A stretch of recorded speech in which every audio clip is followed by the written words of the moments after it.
Hallelujah. आओ हम परमेश्वर के वचन की ओर चले और बाइबल से पहला शमूएल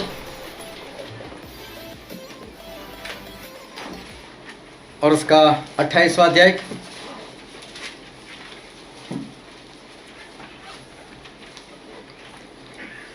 पहला शमूएल उसका 28वां अध्याय और हम पढ़ेंगे 8वें वचन से लेकर उसके 14वें वचन तक। पहला शमूएल 28 8 से 14। तब साउल ने अपना वेश बदला और दूसरे कपड़े पहनकर 2 मनुष्य संग लेकर रातों रात चलकर उस स्त्री के पास गया और कहा, अपने सिद्धि भूत से मेरे लिए भावी हलवा और जिसका नाम मैं लूंगा उसे बुलवा दे। स्त्री ने उससे कहा, तू जानता है कि साउल ने क्या किया है। उसने भूतों और भूत सिद्धि करने वालों को देश से नाश किया है। फिर तू मेरे प्राण के लिए क्यों फंदा लगाता है कि मुझे मरवा डाले। साउल ने यहोवा की शपथ खाकर उससे कहा, यहोवा के जीवन की शपथ, इस बात के बाद तुझे दंड न मिलेगा। स्त्री ने पूछा, मैं तेरे लिए किसको बुलाऊं? उसने कहा, शमूएल को मेरे लिए बुला। जब स्त्री ने शमूएल को देखा तो ऊंचे शब्द से चिल्लाई और साउल से कहा, तूने मुझे क्यों धोखा दिया? तू तो साउल है। राजा ने उससे कहा, मत डर, तुझे क्या देख पड़ता है? स्त्री ने साउल से कहा, मुझे एक देवता पृथ्वी में से चढ़ता हुआ दिखाई पड़ता है। उसने उससे पूछा, उसका कैसा रूप है? उसने कहा, एक बूढ़ा पुरुष बागा ओढ़े हुए चढ़ा आता है। तब साउल ने निश्चय जानकर कि वह शमूएल है, औंधे मुंह भूमि पर गिर के दंडवत किया। परमेश्वर पिता का वचन हमारे लिए बहुत ही आशीषित है और परमेश्वर पिता का वचन सच्चा है और बाइबल में लिखा है, यदि तू सच्चाई को जानेगा तो सच्चाई तुझे आज़ाद करेगी। आज एक बार फिर बहुत ध्यान से परमेश्वर के वचन को सुनना ताकि हम उसको हृदय में उतार सके और आने वाले दिनों में उस वचन के अनुसार चलकर हम स्वर्गराज के वारिस हो सके। बाइबल में 2 परमेश्वर के उपयोगी पात्र हो गए। उसमें से एक है मूसा और एक है दाऊद। बहुत सारे ऐसे पात्र हो गए, लेकिन मूसा और दाऊद बहुत ही ज़बरदस्त और परमेश्वर के संग रहने वाले बहुत ही ज़बरदस्त 2 पात्र जो है वो हो गए। मूसा के बारे में और दाऊद के बारे में हमने कई बार देखा है, कई बार सीखा है, कई बार समझा है। मूसा जो थे वो बचपन से विश्वासी, छोटे थे तभी से उनकी मम्मी ने उनको शुरू से सिखाया था कि तू इज़राइली है। और मूसा जो थे वो बचपन से परमेश्वर के ऊपर विश्वास करने वाले व्यक्ति थे और परमेश्वर के ऊपर विश्वास करते करते वो बढ़ते गए। जब 40 साल के हुए तब उनको मिस्र देश छोड़ना पड़ा और वहाँ से वो निकल गए और मिदान को चले गए। वहाँ पर उनकी शादी हुई और वो घर जमाई बनकर अपने ससुर के साथ वो रहे। उनकी भेड़ बकरियाँ जो थी वो 40 साल तक चराते रहे। उस 40 साल के बाद मतलब कि मूसा की 80 साल की आयु हो गई। उसके बाद परमेश्वर ने मूसा को बुलाया अपने काम के लिए, इज़राइल लोगों को गुलामी से आज़ाद करवाने और वहाँ से निकालकर उनको विश्राम के देश में पहुँचाने के लिए परमेश्वर ने मूसा को बुलाया। मूसा जिस तरह से परमेश्वर ने उनसे बात की उसी तरह से मूसा जो है वो आगे बढ़ते गए और मूसा 120 साल के हो गए। 40 साल तक उन्होंने इज़राइल को चलाया और उसके बाद 120 साल के होकर वो मर गए। जब मरने वाले थे तभी भी परमेश्वर ने मूसा से बातचीत की थी। परमेश्वर ने कहा कि इज़राइल में आज तक मूसा के समान कोई भी भविष्यवक्ता वो खड़ा नहीं हुआ कि जिसके साथ परमेश्वर ने आमने सामने बात की हो। और परमेश्वर मूसा के साथ बैठते थे, आमने सामने बैठते थे, हम मूसा मुंह देख नहीं पाते थे, बीच में एक बादल रहता था, लेकिन आवाज़ बहुत ही स्पष्ट आवाज़ जो थी वो मूसा सुनते थे, क्योंकि बाइबल के शुरू के 5 पुस्तक जो है वो मूसा के जरिए लिखे गए। और देखो मूसा ने उत्पत्ति में लिखा कि परमेश्वर ने ऐसा शब्द बोला और ऐसा हो गया। परमेश्वर ने मिट्टी ली और उस पर पानी आया और परमेश्वर ने अपने हाथों से आदम की रचना की। परमेश्वर ने आदम को गहरी नींद में डाला, उसकी एक पसली निकाल दी और उसी की हवा बनाई। अभी देखो ये लिखने वाले ही मूसा है। इसका मतलब उससे पहले मूसा को कुछ नहीं पता होना चाहिए कि किस तरह से सृष्टि की रचना हुई है, किस तरह से परमेश्वर ने आदम और हवा को बनाया था, किस तरह से परमेश्वर ने इस धरती की रचना की थी। लेकिन परमेश्वर ने मूसा को बुलाया, बहुत ही स्पष्ट बात, मूसा लिख। मूसा एक एक शब्द परमेश्वर से सुन रहे और जिस तरह से परमेश्वर उनसे बात कर रहे, जिस तरह से हम एक दूसरे को सुन सकते हैं, उसी तरह से मूसा जो है वो परमेश्वर के साथ आमने सामने बैठकर वो बात वो किया करते थे। और मूसा इसी तरह से परमेश्वर से बात करते करते आगे बढ़े। कभी भी मूसा को ज़रूरत होती थी तो परमेश्वर को बुला लेते थे। और जब आप बाइबल पढ़ोगे, निर्गमन से लेकर व्यवस्था विवरण तक आप अगर पढ़ोगे तो जब जब इस्राएल लोग कुछ करते थे, अगर उनको पानी की ज़रूरत होती थी और वो लोग बोलते हैं मूसा हमको प्यासा मरने के लिए लेकर आए, तो मूसा शांति से उतर देते थे, ठहरो, और वो चले जाते थे मिलाप वाले तंबू में और वहाँ पर परमेश्वर को बुला रहे थे, परमेश्वर आओ ना। और तुरंत ही परमेश्वर मिलाप वाले तंबू में, जैसे ही मूसा ने बोला वैसे ही परमेश्वर मिलाप वाले तंबू में। कई बार तो मूसा से पहले परमेश्वर मिलाप वाले तंबू में पहुंच जाते थे और फिर दोनों आपस में एक दूसरे से बातें करते थे और बातें बहुत ही स्पष्ट मूसा के साथ वो बातें होती थी। हर बार मूसा परमेश्वर से पूछते थे और परमेश्वर उनको बताते थे और मूसा हर बात पूछ कर ही करते थे। एक बार तो मूसा ने बोल दिया, परमेश्वर बोलते हैं मूसा तेरे ऊपर तो मेरी कृपा है। मूसा बोलते हैं ऐसे कैसे कृपा, मैं नहीं मानता कृपा को। अगर आपकी कृपा मुझ पर है हमारे साथ चलो बोले, अगर आप हमारे साथ नहीं आने वाले तो मैं भी यहाँ से हिलने वाला नहीं। कितनी स्पष्ट बात, परमेश्वर आप मेरे साथ रहो, जहाँ भी जाना है मेरे साथ, अगर आप नहीं आते मेरे साथ तो मैं भी यहाँ से नहीं हिलने वाला। और मूसा हर बार परमेश्वर से पूछ कर ही काम करते थे। लेकिन मूसा से एक बार गलती हो गई। गलती ऐसे हो गई कि इस्राएल लोग बार बार वो हल्ला बोल देते थे, बार बार मूसा के पास आकर मूसा को चिढ़ाते थे। मूसा को बोलते थे हमारे पास ये नहीं, हमारे पास वो नहीं, ये खाना नहीं, पानी नहीं, मांस चाहिए, वो चाहिए। और एक बार इसी तरह से लोग आ गए, मूसा पानी नहीं है, पानी नहीं है। इस बार मूसा बहुत क्रोधायमान हो गए और मूसा ने फिर भी पूछा तो परमेश्वर से ही, परमेश्वर मैं क्या करूं, पानी नहीं है, पानी चाहिए। तो परमेश्वर ने बोला मूसा अपनी लाठी अपने हाथ में ले और लाठी लेकर पूरी मंडली को उस चट्टान के सामने इकट्ठा कर और उस चट्टान को कहे कि पानी दे, और चट्टान पानी देगा। लेकिन मूसा बहुत क्रोधायमान होने के कारण इस्राएल लोगों से बोलने लगे, हे दंगा करने वाले लोग, क्या बोले तुम्हारे लिए मैं पानी निकालूं? चलाओ यहाँ पर, इस चट्टान के सामने आओ। अपनी लाठी ली मूसा ने, सभी को इकट्ठा कर दिया। लेकिन एक गलती हो गई कि परमेश्वर ने बोला था चट्टान से मांगना, और मूसा ने 2 लाठी मार दी चट्टान को, पानी निकला, सभी ने पानी पिया। और परमेश्वर ने बोल दिया कि मूसा अब तू मेरे लोगों को लेकर उस पार नहीं जाएगा, अब तू रास्ते में खत्म हो जाएगा, विश्राम के देश में तू नहीं पहुंच पाएगा। कुछ वक्त बीतने के बाद एक बार मूसा ने फिर से धीरे से प्रार्थना की, परमेश्वर आप बहुत महान हो, आपने तो अपने बलवंत हाथों से इस्राएल लोगों को छुड़ाया, यहाँ तक पहुंचा। परमेश्वर जबरदस्त आप, परमेश्वर मुझे ले जाओगे ना उस पर।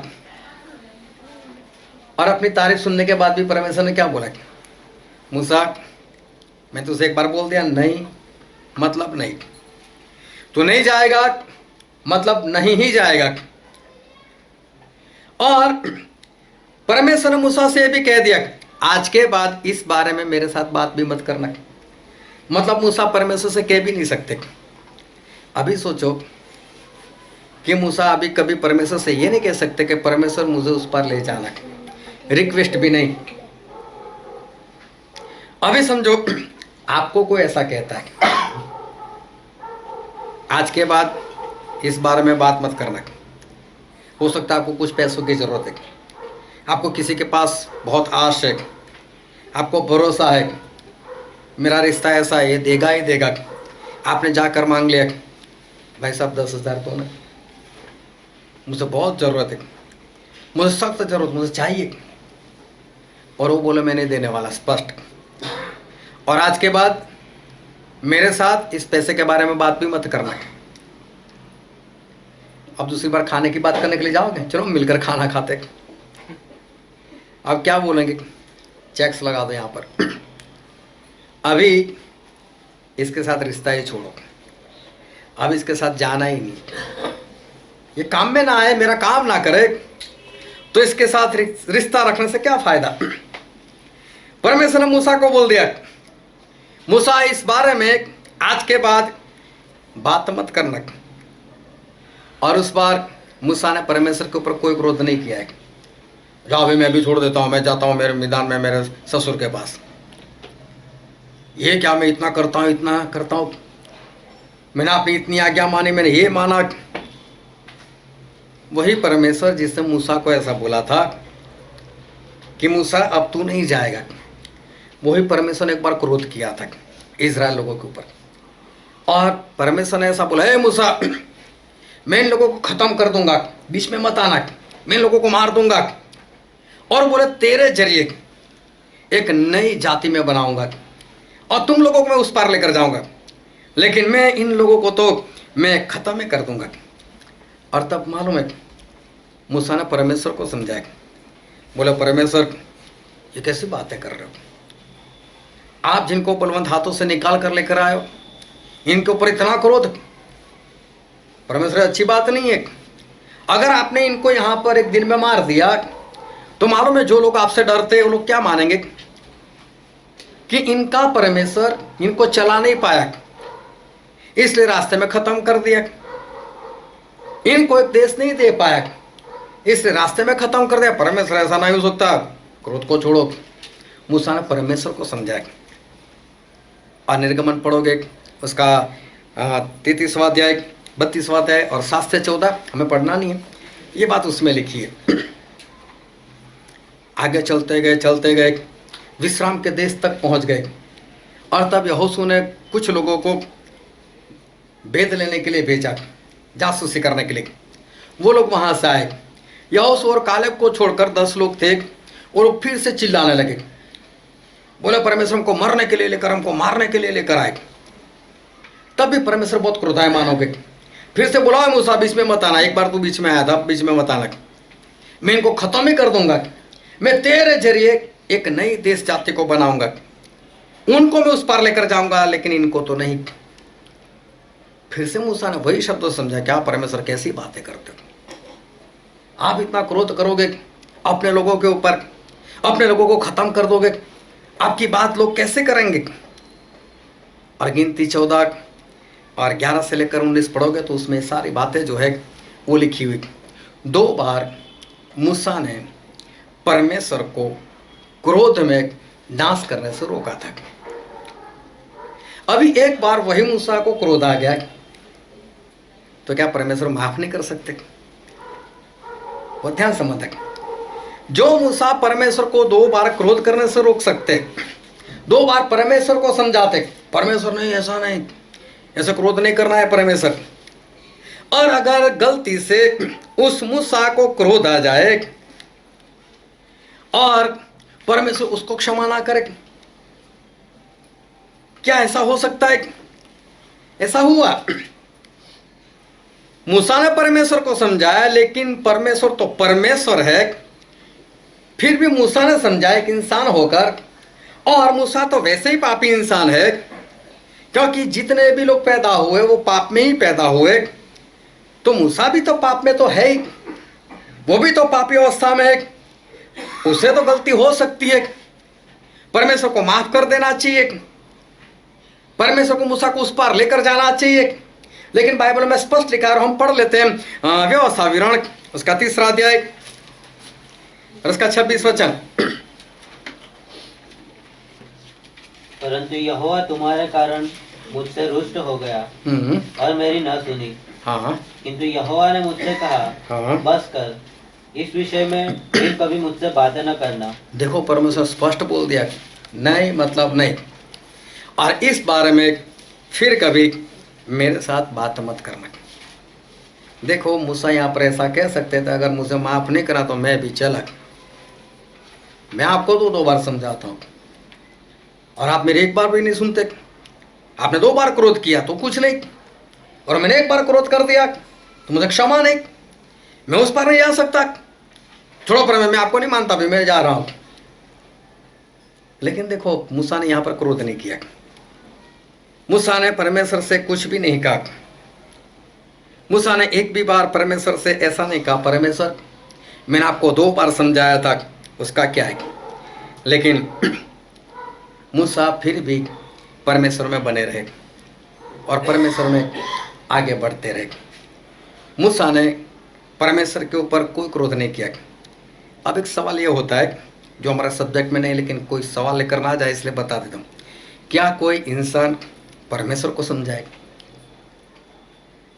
क्या कोई इंसान परमेश्वर को समझाए और परमेश्वर से गलती हो, और कोई इंसान समझाए और इंसान के समझाने के बाद परमेश्वर समझ जाए? ऐसा नहीं हो सकता। हाँ, परमेश्वर को क्रोध था, वो बात जरूर थी, क्योंकि इजराइल लोग मानते नहीं थे, लेकिन परमेश्वर उनका नाश नहीं करने वाले थे, क्योंकि परमेश्वर ने मूसा को एक दर्शन दिया था, और दर्शन ये दिया था कि मूसा, मैं स्वर्ग से नीचे इसलिए आया हूँ कि मैं इजराइल लोगों को छुड़ाऊँ, और वो काम किसको करना है? मूसा, तुझे करना है। मूसा, इन लोगों को बचाकर विश्राम के देश में तुझे लेकर जाना है। और परमेश्वर ये देखना चाहते कि अगर मूसा को बोलूँ मैं सबको खत्म करता हूँ, तेरे से एक देश जाति बनाता हूँ और उसको मैं उस पार लेकर जाऊंगा, तो मूसा अपने विजन को याद रखते हैं कि नहीं? मैंने तो ये बोला था मेरे लोगों को वहां पर पहुंचाना है, कहीं मूसा ऐसा तो नहीं बोलता खुश होकर, हाँ हाँ परमेश्वर खत्म ही कर दो, मेरा नाम हो जाएगा, याकूब का नहीं, अब मेरा नाम हो जाएगा। लेकिन मूसा को अपना विजन पूर्ण रीति से याद था कि परमेश्वर ने ये काम दिया, इनको बचाना, इनको पहुंचाना, मेरे अंश को नहीं, सिर्फ मेरे लोगों को नहीं, मेरी औलादों को नहीं, लेकिन ये 12 गोत्र को, सभी को बचाकर मुझे उस पार लेकर जाना, ये मेरा लक्ष्य है। और लक्ष्य पूर्ण रीति से मूसा को याद था। परमेश्वर ने 2 बार देख लिया कि मूसा को अपना लक्ष्य जो है वो लक्ष्य याद है कि नहीं। और मूसा जो थे इस तरह से अपनी आयु वो पूरी कर रहे थे, 120 साल के हो गए। और बाइबल में ऐसा लिखा, हम पढ़ते हैं व्यवस्था विवरण उसका 32वां अध्याय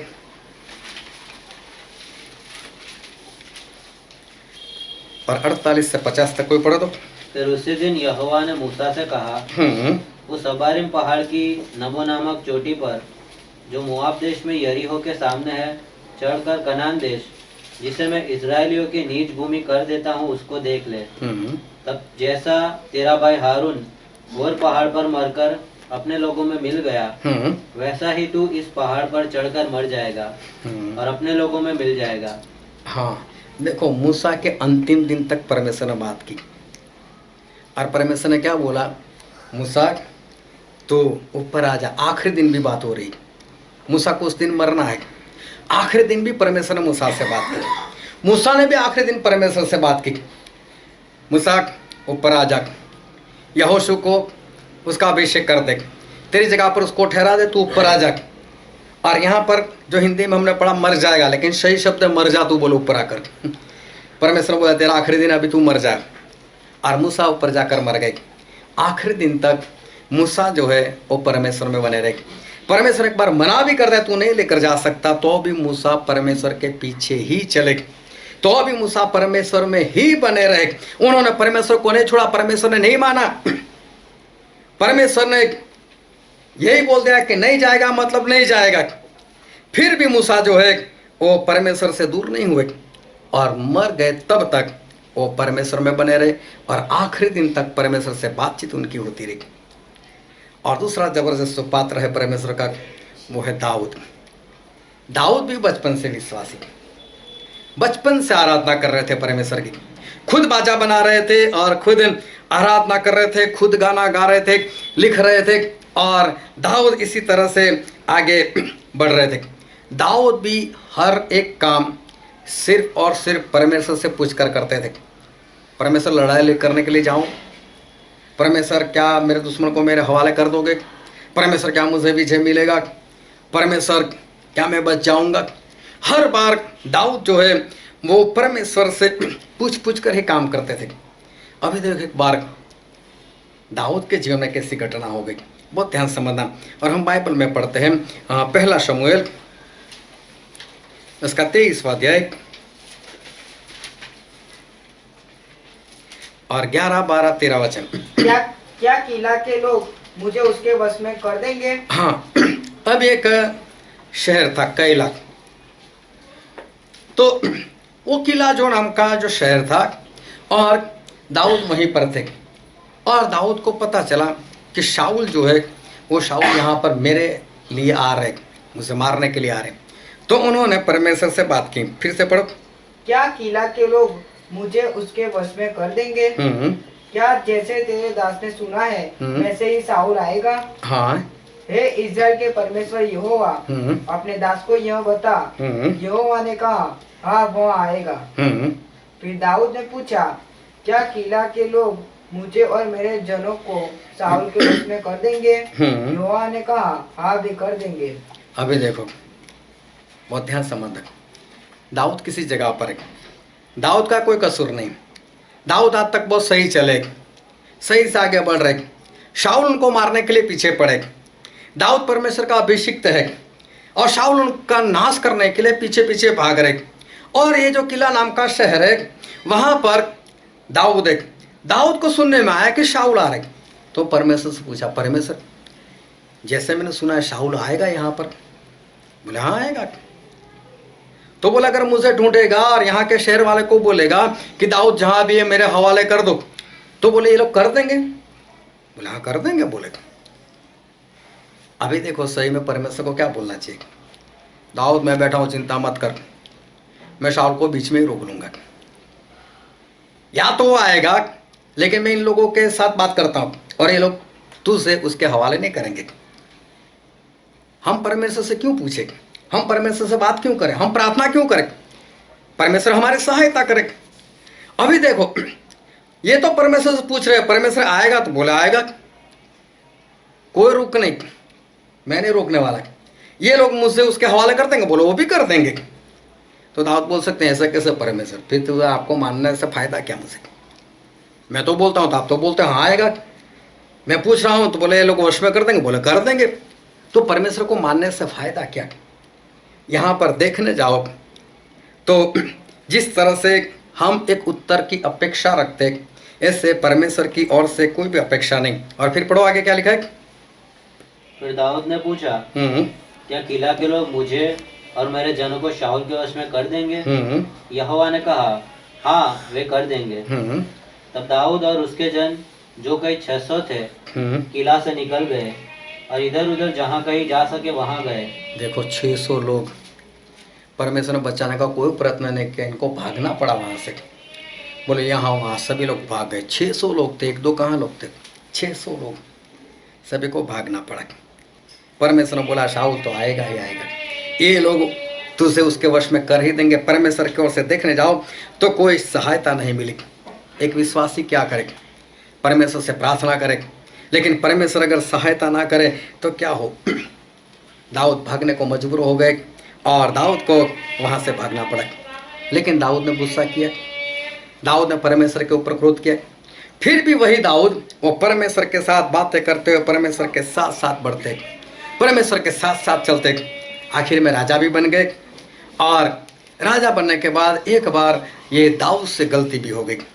गलती ये हो गई कि बादशाह के साथ जब विचार कर लिया और ये जो गलती हुई तो परमेश्वर ने दंड भी दिया।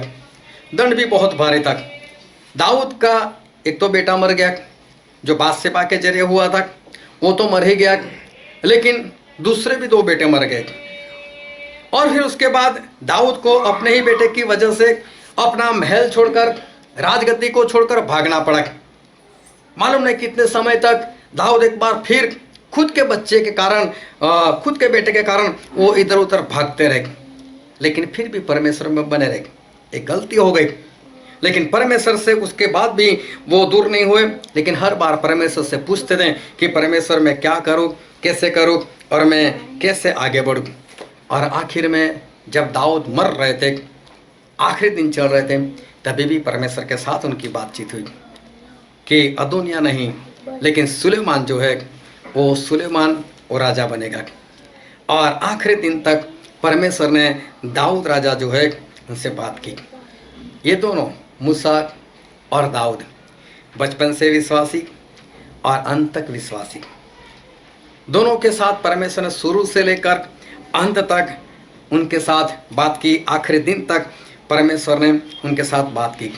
बाकी होता है कैसा, ये दोनों बहुत जबरदस्त पात्र, लेकिन बाकी कैसा होता है? ऐसा होता नहीं है कि बचपन से विश्वासी और आखिर तक विश्वासी। ज़्यादातर तो इंसान बचपन से विश्वासी होता ही नहीं है, मैं भी नहीं था। ज़्यादातर इंसान बचपन से विश्वासी होता ही नहीं है, उसका जीवन ही उधर उधर होता है। और अगर कोई इंसान गवाही दे ना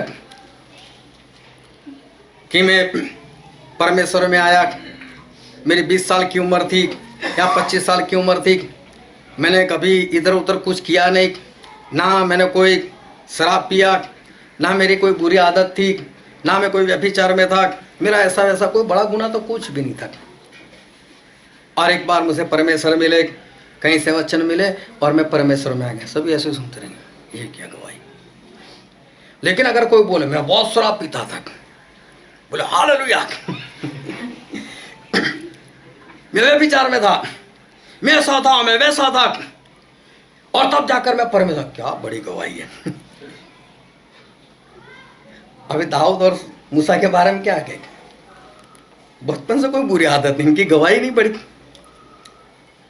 ज्यादातर लोगों को ऐसा लगता है कि ऐसा कुछ कर कर अगर कोई मसीह में आता है तो लोग ऐसा समझते हैं कि बहुत बड़ी गवाही, और लोगों को ऐसा लगता है कि हाँ ये गवाही जो है वो अच्छी थी। अभी इंसान के जीवन में गवाही भी आती है, और गवाही इसलिए आती है कि जब हम परमेश्वर में नहीं होते, चाहे बुरी आदतें है नहीं है वो अलग से बात है, हमारे रास्ते सही है नहीं है वो अलग से बात है, बड़ा पाप छोटा पाप अलग से बात है, लेकिन परमेश्वर बचपन से हमारे पीछे लगे रहते, बचपन से हमारे परमेश्वर हमारे पीछे बने रहते। मेरे बेटे मेरे पास आ जा, मेरी बेटी मेरे पास आ जा। आप पिछला जीवन देखना, चाहे मसीह में कभी भी आए हो, लेकिन एक आवाज़ जो होती है वो आवाज़ हमें दिखाई देती है, एक आवाज़ हमें सुनाई देती है। हमारे जीवन की ऐसी घटनाएं जिससे हमें पता चलता है मसीह में आने के बाद, हाँ वो परमेश्वर कर रहे थे। पुराने जीवन में भी परमेश्वर ने मुझे बहुत सहायता की, परमेश्वर मुझे बहुत बुला रहे थे, वो तो मेरी आंखें नहीं खुलती थी, वो बाद में पता चलता है। मैं भी जब मसीह में आया तो मुझे पता चला, एक बार बिंदु को एक बीमारी लग गई थी और लगातार 2 महीने में अस्पताल भागते रहे, लेकिन कोई छुटकारा नहीं, कोई शांति नहीं, कोई चंगाई नहीं। 2 महीने के बाद मैंने बोला कल तेरी बीमारी नहीं रहेगी। बोले कैसे? मैंने बोला आज रात में प्रार्थना करूँगा। बोले कल तेरी बीमारी नहीं रहेगी। प्रार्थना भी की, दूसरे दिन सुबह उठकर पूछा बीमारी, बोले गायब है। लेकिन फिर भी रास्ते वही, ये परमेश्वर नहीं बुला रहे थे तो क्या था, ये परमेश्वर का चमत्कार नहीं तो क्या था। परमेश्वर चमत्कार क्यों किया था? यही कि मैं परमेश्वर के पास जाऊँ, आंखें नहीं खुलती थी। एक बार मेरी जॉब ऐसी लगी जहाँ 2 नंबर के पैसे ज़्यादा मिलते थे, तनख्वाह से ज़्यादा। तो मुझे गुटखा खाने की आदत थी। मैं बोला पैसे ज़्यादा आते, अभी ज़्यादा गुटखा खाऊंगा, ज़्यादा गुटखा खाओ जल्दी मर जाऊंगा, और मरना तो है नहीं, गुटखा छूटना चाहिए अभी। लेकिन वो तो बहुत बार प्रयत्न कर चुका था, नहीं छूटता था। मैं चर्च में गया था, चर्च शुरू होने में कुछ देरी थी, बाइबल मेरे सामने पड़ा था, और अचानक मेरे दिमाग में क्या आया तो मैंने बाइबल के ऊपर हाथ रख दिया, परमेश्वर आज से गुटखा तंबाकू सब बंद। और तब से लेकर आज तक कभी उसके पीछे मेरी मर्जी नहीं हुई। मुझे कुछ हुआ ही नहीं, वो छूट गया। और छोड़ने के लिए किसी बात का सहारा भी नहीं लेना पड़ा, फिर भी आंखें नहीं खुली थी। ये परमेश्वर पीछे पीछे नहीं थे तो क्या थे, ये परमेश्वर बुलाने का प्रयत्न नहीं करते तो क्या थे। मैंने कितनी बार परमेश्वर को जीवन भी समर्पित किया, 2-3 दिन के बाद वापस भी ले लिया। क्यों? उस वचन की असर हो जाती थी। क्यों? मैं परमेश्वर के पीछे चला जाता था। परमेश्वर बुला रहे थे, लगातार बुला रहे थे, आजा बेटे, आजा बेटे, आजा बेटे। लेकिन सही रीति से जो आंखें खुलनी चाहिए वो आंखें नहीं खुलती थी। सभी के जीवन में यह होता रहता है। परमेश्वर किसी ना किसी तरह से हम सभी को बचपन से ही परमेश्वर चाहते हैं कि मैं इसको मेरे पास बुला लूं, मैं इसका इस्तेमाल करूं, मैं इसको नया जन्म दूं। नए जन्म के लिए कोई उम्र नहीं होती, लेकिन हमारे परमेश्वर जो है वो परमेश्वर चाहते हैं कि मैं इसको बचा लूं, मैं इसके पीछे जाऊं, और परमेश्वर हमारे पीछे पीछे आते हैं। हम सुनते भी है लेकिन हम नजरअंदाज जो है वो कर जाते। कितना कुछ परमेश्वर करते, तब इंसान जो है वो मसीह में आता है। बहुत कुछ हो गया, आखिर में मेरे ऊपर जादू टूना हो गया, अभी लगा कि सुबह नहीं देख पाऊंगा, तभी सामने से पुकारा परमेश्वर कुछ करो। तब तक परमेश्वर पीछे पीछे थे और परमेश्वर के पास गए, प्रार्थना हुई और परमेश्वर ने बचा लिया। और तब सही रीति से जो जीवन है वो जीवन समर्पित परमेश्वर को किया। लेकिन परमेश्वर ने कभी ताना नहीं मारा, अभी आना पड़ा नहीं। मैं बहुत पीछे पीछे चलता था, आता नहीं था, अब कैसा आना पड़ा? एक बार भी नहीं। परमेश्वर ने कभी भी ताना नहीं मारा, लेकिन परमेश्वर ने छुड़ाया। उसके बाद परमेश्वर दर्शन देते, परमेश्वर विजन बताते, तुझे किस तरह से जीवन जीना है, तुझे क्या काम करना है, कैसे तुझे आगे बढ़ना है। परमेश्वर विजन देते। मुझे भी परमेश्वर ने दर्शन दिया, विजन दिया, काम बताया, मेरा अभिषेक किया और पवित्र आत्मा स्पष्ट बातचीत करने लगी। ये सिर्फ मेरी बात नहीं कर, हम सभी की बात है कि परमेश्वर हमारे साथ बातचीत करने लग जाते, या तो मूसा की तरह आमने सामने स्पष्ट रीति से, या तो फिर सपने के जरिए, या तो दर्शन के जरिए। किसी भी रीति से परमेश्वर हमसे बातचीत करते रहते। वचन के जरिए हमारे परमेश्वर हमसे स्पष्ट रीति से बातचीत करते और हमें पता चलने लगता है। एक बार एक भाई साहब थे, तो अचानक से उनका फ़ोन आ गया, और फ़ोन आ गया, बोले जल्दी से आओ। और हम 3 लोग थे, बोले जल्दी से आओ प्रार्थना करनी। हम लोग वहाँ पर गए, उसकी हालत देखी तो बहुत ही ख़राब। बोले क्या हुआ? बोले मैं रास्ते में आ रहा था, 3 गुंडे मेरे पीछे पड़ गए, उन्होंने मुझे रोक लिया, बोले खेत में लेकर गए, बहुत मारा मुझे, पूरा ऊपर से नीचे वो चिकड़ से भर गया। बोले पेट में बहुत मारा मुझे, मेरा मोबाइल लूट लिया, मेरे पैसे लूट लिए, मेरे पास इतने हज़ार थे सारे लूट लिए, लेकिन परमेश्वर का धन्यवाद कि मेरी बाइक बच गई। बोले और फिर किसी का फ़ोन लेकर उसने घर पर फ़ोन किया, मुझे लेने के लिए आओ, मुझे बहुत दर्द हो रहा है। घर पर आकर नहा धोकर अस्पताल गए, डॉक्टर बोलते सोनोग्राफी करवाओ, सोनोग्राफी करवाई और डॉक्टर ने बताया कि किडनी के ऊपर, लिवर के ऊपर सूजन आ चुकी है मार खाने की वजह से। कुछ दवाइयाँ दी, रिपोर्ट लेकर घर पर आए और फिर हमको फ़ोन किया, ऐसा ऐसा हुआ है।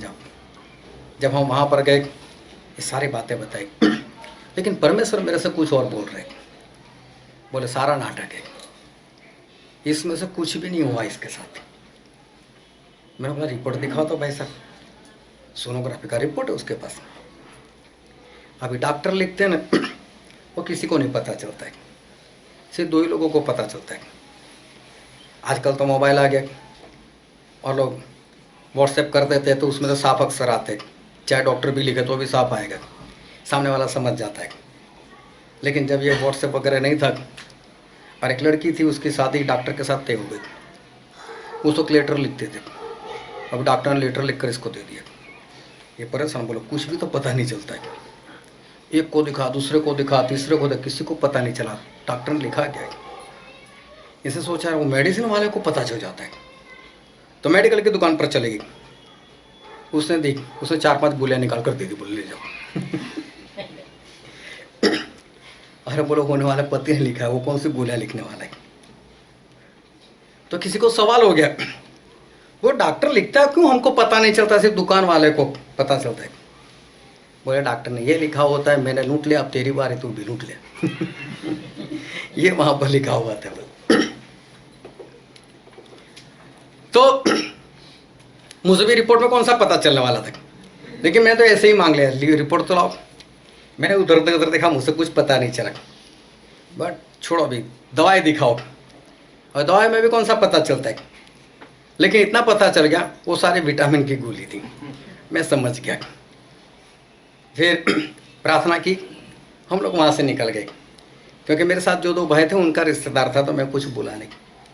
लेकिन उसके बाद मैंने उनको फ़ोन किया, मैंने बोला भाई साहब मैं कुछ मैंने बोला नहीं, लेकिन मेरी बात सुन लो, आपके साथ ऐसा कुछ भी नहीं हुआ, सारी बातें मैंने बता दी। वो हैरान रह गया, रोशनी आपको कैसे पता चला। मैंने बोला वही परमेश्वर बात करते हैं, परमेश्वर बता देते हैं, परमेश्वर ने बोला। उसने उन दोनों को फ़ोन किया, बोले स्टैनली भाई गजब के परमेश्वर के दास है। बोले जो बात सिर्फ मैं अकेला जानता हूँ वो उनके पास पहुँची कैसे। बोले कौन सी बात। बोले आपको नहीं बतानी। लेकिन बोले वो जो सिर्फ मैं अकेला जानता हूँ, अगर मैंने किसी को बात बताई होती तो मैं समझ सकता हूँ कि उसने उसको बताई होगी, लेकिन ये बात सिर्फ मैं अकेला जानता हूँ। परमेश्वर इस तरह से हमारे साथ बातें करते हैं, हम अनुभव होता है, हम मसीह में आ चुके, और इसलिए परमेश्वर जो है वो हमसे बातचीत करने लग जाते। एक बार किसी के घर में हम लोग बैठे थे, पति पत्नी थे, लड़का था जवान, और हम लोग प्रार्थना के लिए वहाँ पर इकट्ठा हुए थे, और परमेश्वर ने मुझे बताया कि लड़का जो फॉरेन जाना चाहता है। अभी हुआ क्या था कि माँ लड़के से बहुत प्रेम करती थी, ये पति को नहीं बताया था। बोले वो एक बार होने दो, फिर मैं बाद में पति को बताऊंगी। हाँ नहीं तो ऐसे तो मना कर देगा, एक बार कुछ आगे बढ़ते बाद में पति को बताएगा, पैसे निकालो बस। मुझे क्या मालूम, मुझे तो परमेश्वर इतना पता है लड़का फॉरेन जाना चाहता है, उसको बोलो मत जा। मैं बोला फॉरेन जाना चाहता हूँ, किसको बोलते हैं, मैं आपको बोलता हूँ। बोले मैंने कहाँ बोला मैं फॉरेन जाना चाहता हूँ। मैंने वो छोड़ो, परमेश्वर बोल रहा है फॉरेन जाने के लिए कुछ किया है आपने, तो आपके पैसे डूबने वाले, इसलिए मैं बता रहा हूँ। बोला आपको कैसे मालूम। बोला क्या हो। बोला मैं और मेरी माँ जानते, उसका पति दिखला। बोला मेरे छुप कर करते हो। तो कहने का मतलब परमेश्वर हमसे बातचीत करने लगते। ये मेरा अकेले की बात नहीं, हम सभी की बात है कि परमेश्वर जो है वो परमेश्वर हमसे बातचीत करने लगते हैं, परमेश्वर हमारा इस्तेमाल करते। आज एक बार फिर बताता हूँ, बहुत बार मैंने बताया, यही है डेंजरस पॉइंट। हालेलुया। यही आत्मिक जीवन का एक डेंजरस पॉइंट है, भयानक सा मोड़, भयानक सा पॉइंट ये है कि इसी जगह पर आके लोग गिरते हैं। इसी जगह पर मैंने लोगों को गिरते हुए देखा है, और ऐसे गिरते हैं कि ज़्यादातर लोग तो उठ ही नहीं पाते, क्योंकि परमेश्वर से बात हो रही है। अब जिसके जरिए मसीह में है उनकी कोई ज़रूरत नहीं है, जब परमेश्वर डायरेक्ट बात करते हैं तो अभी किसी की ज़रूरत नहीं है, और संगति की भी ज़रूरत नहीं है, और प्रभु भोज की भी ज़रूरत नहीं है, क्योंकि परमेश्वर जो है अभी डायरेक्ट बात करने लगते। लेकिन इंसान जब गिरता है इस परिस्थिति में वो उठता ही नहीं है। आसा राजा परमेश्वर उनसे बातचीत करते थे। आसा राजा ने प्रार्थना की, परमेश्वर मेरे खिलाफ 10 लाख लोग, मैं क्या करूं। परमेश्वर बोला कोई बात नहीं, लड़ने के लिए जा, मैं आ रहा हूं ना, ये मेरा युद्ध है। परमेश्वर ने आसा राजा के साथ बात की। लेकिन दूसरी बार इजराइल का राजा उसके ऊपर चढ़ाई कर आ गया। आसा यहूदा के राजा थे, और उस वक्त परमेश्वर को नहीं पुकारा। परमेश्वर तो मेरे साथ बात करते ही है। खुद का सोना निकाला, परमेश्वर को जो बलि किया था, अर्पण किया था, वो भी सोना निकाला, आराम के राजा को दे दिया। बोले आजा मेरी सहायता कर। राजा आया भी, सहायता भी की, और तभी परमेश्वर ने अपने दास को भेजा, और उसने जाकर आसा को बताया, हे आसा, क्या वो कुशी लोग 10 लाख लोग लेकर आए थे, क्या उसकी सेना बड़ी नहीं थी, उसकी सेना महान नहीं थी, लेकिन तब तूने मुझे पुकारा था, तो क्या मैंने तुझे नहीं छुड़ाया था। इस बार तूने मुझे क्यों नहीं पुकारा, क्यों तूने अपनी मर्जी से काम किया। परमेश्वर की दृष्टि स्वर्ग से सभी मनुष्य के हृदय के ऊपर रहती है, और जिसका हृदय उनके प्रति संपूर्ण है, उन सभी को सहायता करके वो खुद बलवंत ऐसा दिखा देते। लेकिन राजा इस बात में तूने मूर्खता की। सभी लोग खुश थे, क्या राजा ने निर्णय किया, क्या राजा ने हमको बचा लिया। लेकिन परमेश्वर ने बोला तूने मूर्खता की। और हम बाइबल में पढ़ते दूसरा इतिहास उसका 16वां अध्याय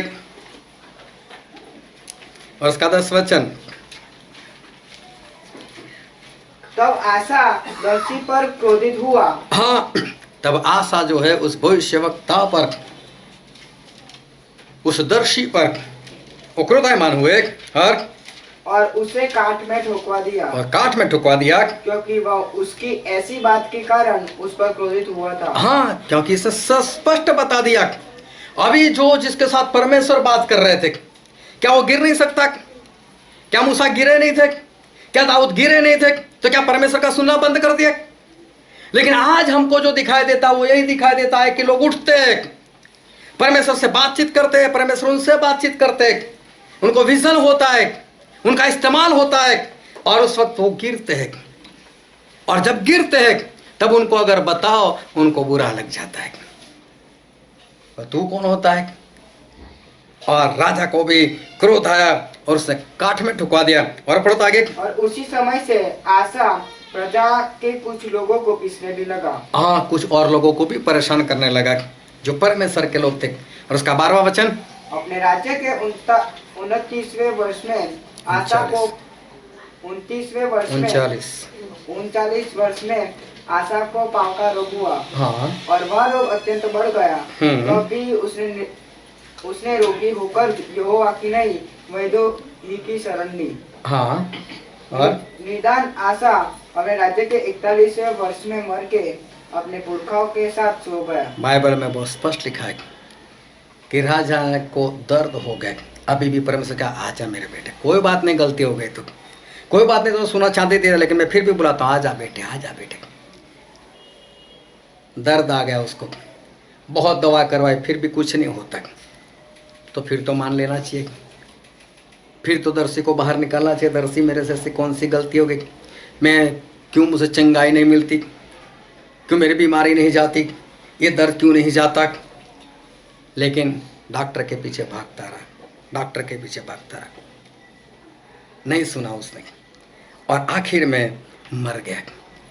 यही बात हमको दिखाई देती है कि इंसान के साथ जब परमेश्वर बातें करने लगते हैं तब उसे घमंड आ जाता है, अभी मुझे किसी की ज़रूरत नहीं, और इंसान गिरता है।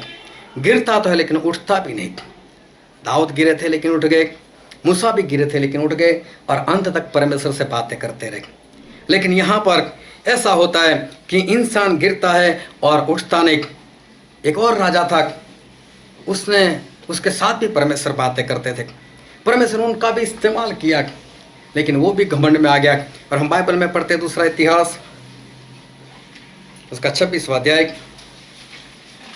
और 16वें वचन से पढ़ो तो। वह उससे कह ही रहा था कि उसने उससे पूछा, क्या हमने तुझे परंतु जब वह सामर्थी हो गया तब उसका मन फूल उठा। हाँ, और उसने बिगड़कर अपने परमेश्वर यहोवा का विश्वासघात किया। हाँ, अर्थात वह धूप की वेदी पर धूप जलाने को यहोवा के मंदिर में घुस गया। ये फूल गया बोले लिखा है, मतलब घमंड में आ गया। बोला अभी तो मैं भी जा सकता हूँ मंदिर में, मैं भी धूप लगा सकता हूँ। फिर पर अजर्य याजक उसके बाद भीतर गया और उसके संग यहोवा के 80 याजक भी जो वीर थे गए। उन्होंने उज्जिया राजा का सामना करके उससे कहा, हे उज्जिया, यहोवा के लिए धूप जलाना तेरा काम नहीं, हारून की संतान अर्थात उन याजकों ही का काम है जो धूप जलाने को पवित्र किए गए हैं। फिर तू पवित्र स्थान से निकल जा, तूने विश्वासघात किया है। यहोवा परमेश्वर की ओर से यह तेरी महिमा का कारण न होगा। हाँ, तब उज्जिया धूप जलाने को धूपदान हाथ में लिए हुए झुंझला उठा। वह याजकों पर झुंझला रहा था कि याजकों के देखते देखते यहोवा के भवन में धूप की वेदी के पास ही उसके माथे पर कोढ़ प्रकट हुआ। हाँ, देखो कितना परमेश्वर बोल रहे, बेटा अभी भी आ जा, अभी भी आ जा। ये फूल गया, घमंड में आ गया और बोलता अभी धूप में लगाऊंगा। याजक लोग भागे, हे राजा ये तेरा काम नहीं है, इतना घमंड मत कर। तो भी ये भागा, नहीं मैं करूंगा। झुंझला उठा याजकों के ऊपर, तुम लोग कौन होते हो मुझे रोकने वाले? बहुत ध्यान समझना, ये बात मैं ऐसे ही नहीं बोल रहा हूँ, मैंने हर बार ये देखा हुआ है। जितने लोग इस लेवल पर पहुंचे कि जब परमेश्वर उनके साथ बातचीत करने लगे तभी उनको लोगों के अंदर गलतियां दिखाई देने लगी, लेकिन तब तक वो खुद की गलती ढूंढते थे। लेकिन जब परमेश्वर उनसे बातचीत करने लगते हैं तब घमंड आ जाता है, लोगों की गलती निकालना शुरू कर देते और यही उनके गिरने का कारण होता है। और फिर उनको बताओ, नहीं मानते, मानते नहीं, इसके पीछे भागे, याजक लोग भागे, ए राजा मत कर मत कर मत कर। ये याजक लोग नहीं, ये सही में परमेश्वर है। परमेश्वर चाहते मेरे बेटे आ जा, मत कर ऐसा, मैं तेरे पीछे हूँ, आ जा। परमेश्वर बहुत हमें बचाने का प्रयत्न करते, लेकिन आखिर में उसको कोड आ गया और तब वो जाकर वहाँ से बाहर निकला। परमेश्वर हमारे पीछे पीछे आते ताकि हम बचाए जाए। परमेश्वर उनके लोगों को भेजते हैं ताकि लोग प्रचार सुने, परमेश्वर के वचन सुने और बचाए जाए। लेकिन इंसान जो है वो सुनता नहीं। जब परमेश्वर के साथ बातचीत होने लगती है, उसका लेवल बढ़ जाता है, तब वो परमेश्वर की आवाज़ को नहीं सुन पाता। जब लोगों से परमेश्वर उनके साथ बातें करते तब नहीं सुना देता उसको ऐसा बस मैं डायरे की बात करूँ। परमेश्वर मेरे पीछे आए। और दूसरे इतिहास में लिखा है उसका 36वां अध्याय,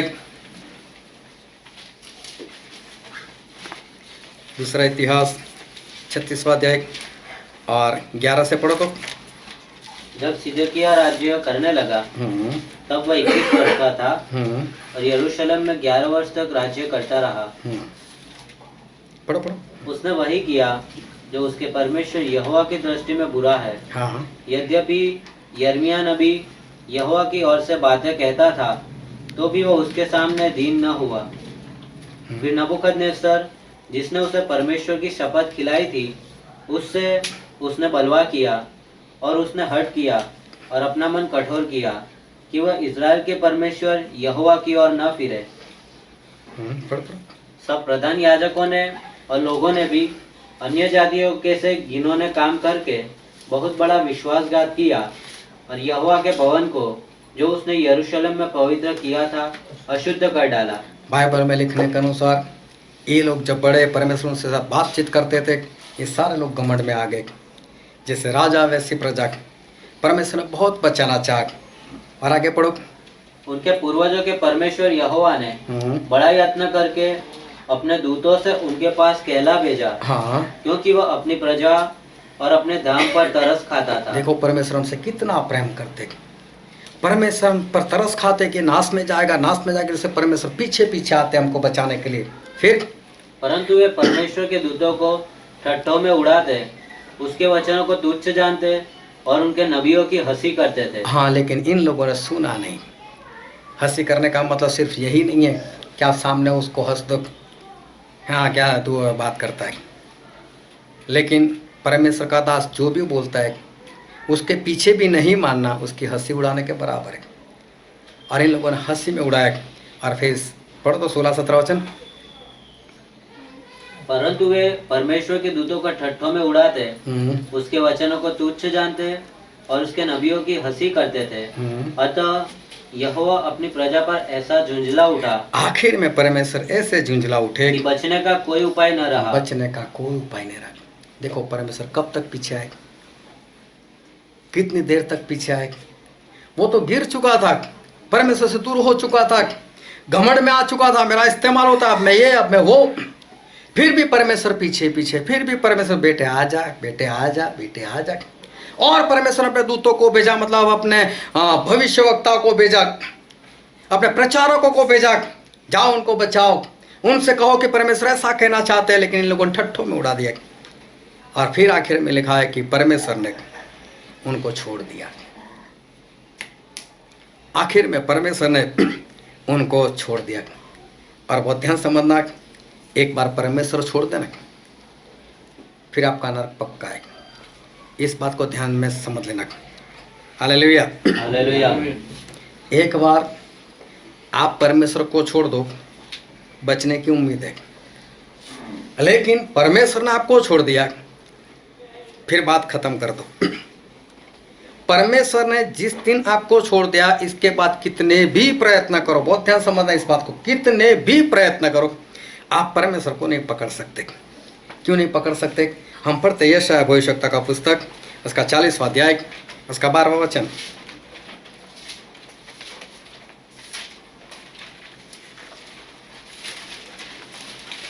किसने महासागर को टुल्लू से मापा और किसके बित्ते से आकाश का नाप हुआ? किसने पृथ्वी की मिट्टी को नप्पन में भरा और पहाड़ों को तराजू में और पहाड़ियों को कांटे में तोला है? बहुत ध्यान संबंधक, यहाँ पर हमको सवाल नहीं पूछा गया, ये परमेश्वर की बात की। परमेश्वर हमारा कैसे? बोलो परमेश्वर इतने महान है कि वो समुद्र का जो पानी है ऐसे चुल्लू में ले लेते। अभी सोचो उनका हाथ कितना बड़ा होगा। ये हमारे जितने हाथ में नहीं कि आप पकड़ लो जाकर। जो अपने हाथों से तराजू लेकर पहाड़ों को जो तोल सकते, उनका हाथ कितना बड़ा होना चाहिए। आप दोनों हाथों से उनको पकड़ पाओगे क्या? परमेश्वर ने छोड़ दिया, बात खत्म, समझो। भी आप कभी भी परमेश्वर को नहीं पकड़ सकते। आपने परमेश्वर को छोड़ा है तो हो सकता है परमेश्वर आपके पीछे पीछे आए, आपको समझाए, आपको बताए और आप मान लो तो बच जाओ। लेकिन जिस दिन परमेश्वर ने आपको छोड़ा, उस दिन बात समाप्त हो गई। आप कितना भी परमेश्वर के पीछे भागो, लेकिन आप उनको नहीं पकड़ सकते। ये बहुत डेंजरस जोन है। बात खत्म हो गई, सब कुछ खत्म हो गया। परमेश्वर पीछे पीछे आते थे, आपने नहीं माना, और जिस दिन परमेश्वर ने छोड़ा, आप कितना भी भागो, अब कुछ नहीं हो सकता। और इसलिए जब तक परमेश्वर पीछे पीछे आते हैं, उस परमेश्वर को मान लो। लेकिन जिस दिन परमेश्वर को आपने छोड़ दिया, तो बात जो है वो बात समाप्त हो जाएगी। जो वचन आज हमने पढ़ा था, पहला शमूएल उसका 28वां अध्याय, और वहाँ पर ऐसा हुआ कि शाऊल राजा की बात जो है वो वहाँ पर लिखी है। शाऊल राजा दिमागी थोड़ा कमजोर था, क्योंकि दिखने में तो मिस्टर इज़राइल थे, लेकिन बाप ने बोला कि बेटा गधे को ढूंढ कर रख, गधे नहीं मिल रहे, और गधे ढूंढते ढूंढते 4 देश क्रॉस कर कर चला गया था। ऐसा दिमाग इस शाऊल का था। साथ में अपने दास को लेकर गया था। जो अपने दास को लेकर जाए एक गधे को ढूंढने के लिए, और गधे को ढूंढते ढूंढते 4 देश में 4 राज्य को क्रॉस कर ले। अभी समझो किसी का गधा खो गया गुजरात में, और ढूंढते ढूंढते महाराष्ट्र निकल जाए तो, वहाँ से आके कर्नाटका चला जाए तो, वहाँ से आके तमिलनाडु चले जाए तो, लोग क्या समझ, पागल है यार, गधा इतना दूर आएगा क्या? लेकिन शाऊल का दिमाग कुछ इस तरह से था। लेकिन जहाँ पर गए, वहाँ पर उसके दास ने कहा, शाऊल मेरे मालिक, यहाँ पर एक भविष्यवक्ता है, बोले चलो उसके पास चलते। बोले क्यों? बोले पूछ लेंगे गधा कहाँ है। भविष्यवक्ता के पास गधे के बारे में जानने के लिए। और परमेश्वर पहुंचे शमूएल के पास। हे शमूएल, कल शाऊल आ रहा है और तू उसका अभिषेक कर लेना। शाऊल का अभिषेक? जो गधा ढूंढ नहीं पाता, उसको पूरा राजा बनाने का? परमेश्वर पीछे पीछे जाते, शाऊल को मैं मेरा बना लूं। इसके पास दिमाग नहीं, मैं इसको दिमाग दूं। इसके में समझ नहीं, मैं इसको समझ दूं। इसके अंदर मेरा आत्मा नहीं, मैं इसको मेरा आत्मा दूं। परमेश्वर उस शाऊल के पीछे पीछे वो भाग रहे, उनको बचाने का प्रयत्न कर रहे। और बाइबल में लिखा है, पहला शमूएल उसका 10वां अध्याय उसका पहला वचन। अब शमूएल ने एक कुप्पी तेल लेकर उसके सिर पर उंडेला, हाँ, और उसे चूमकर कहा, हाँ, क्या इसका कारण ये नहीं कि यहोवा ने अपने निज भाग के ऊपर प्रधान होने को तेरा अभिषेक किया है, प्रधान होने को, राजा होने को तेरा अभिषेक किया है। देखो परमेश्वर शाऊल के पीछे पीछे, शाऊल को नहीं मालूम परमेश्वर क्या है। परमेश्वर उनको बचाने के लिए शाऊल के पीछे पीछे अभिषेक करवा दे। कौन सा अभिषेक चाहते थे? लेकिन परमेश्वर ने अभिषेक कर दिया। 6 और 7 वचन पढ़ो तो उसका।